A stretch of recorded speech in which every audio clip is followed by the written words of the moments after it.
बातमी नाशिकमधून। नाशकात अनेक नाटकीय घडामोडींनंतर भाजप स्वबळावर लढतीये। भाजप 122 पैकी 118 जागांवर लढणार आहे, तर मुस्लिम बहुल भाग प्रभाग क्रमांक 14 मध्ये उमेदवारी नाहीये।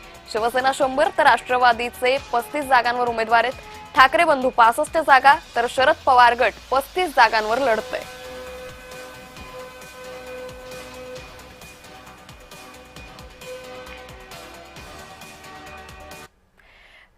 तर या संदर्भात आपण राज्यातून विविध आपल्या प्रतिनिधींकडून माहिती घेतोय। तुर्तास जाऊया नाशिकमध्ये। किरण गोटूर आपल्या सोबत जोडलेले आहेत।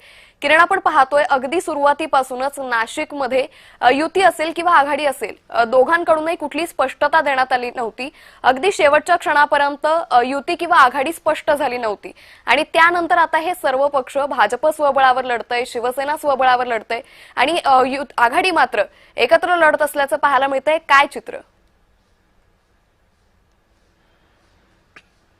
अंकिता, मागच्या 2-3 दिवसांपासून अनेक राजकीय संदर्भात नाट्यमय घडामोडी हे नाशिकमध्ये घडलेले होते। भाजपमध्ये काल जे आहे ते इच्छुक उमेदवारांना उमेदवारी न मिळाल्याने इच्छुक उमेदवार हे आक्रमक हे झाल्याचं सुद्धा आपण बघितलेलं आहे आणि त्याच पद्धतीने भाजपने आता स्वबळावर ही निवडणूक जी आहे ते लढवण्याचा निर्णय घेतल्यानंतर 122 पैकी 118 उमेदवार हे भाजपने दिलेले आहेत। मुस्लिम भाग जो आहे तो नाशिकमधला एका प्रभागामध्ये भाजपने जे उमेदवारी दिलेली नाहीये आणि त्यामुळे 122 पैकी 118 जागा भाजप आता लढणार आहे आणि त्याच पद्धतीने शिवसेना आणि राष्ट्रवादीची युती नाशिकमध्ये झालेली आहे।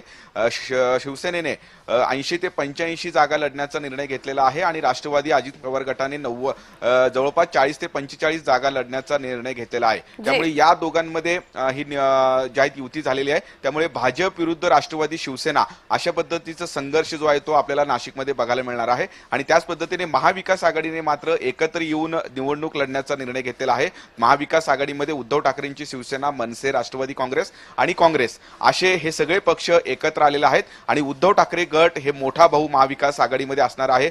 जवळपास 65 ते 70 जागा हे उद्धव ठाकरे गट हे लढणार आहेत। खालोखाल मनसे 40 ते 45 जागा लढणार आहे आणि त्याच पद्धतीने राष्ट्रवादी काँग्रेस 35 जागा लढणार आहे आणि काँग्रेस सुद्धा 20 ते 25 जागा नाशिकमध्ये लढणार आहे। त्यामुळे तिरंगी लढत जी आहे ते नाशिकमध्ये आपल्याला बघायला मिळाल। 122 जागांसाठी तब्बल 2357 उमेदवार आता रिंगणात आहेत। निश्चित, त्यामुळे आगामी काळात नाशिक मधलं हे जे चित्र आता काहीच स्पष्ट होतंय, नेमका मतदार राजा कोणाला कौल देतो हे पाहणं महत्त्वाचं ठरेल। किरण, तुम्ही असेच जोडलेले राहा। तुर्तास वळूयात पुढच्या बातमीत।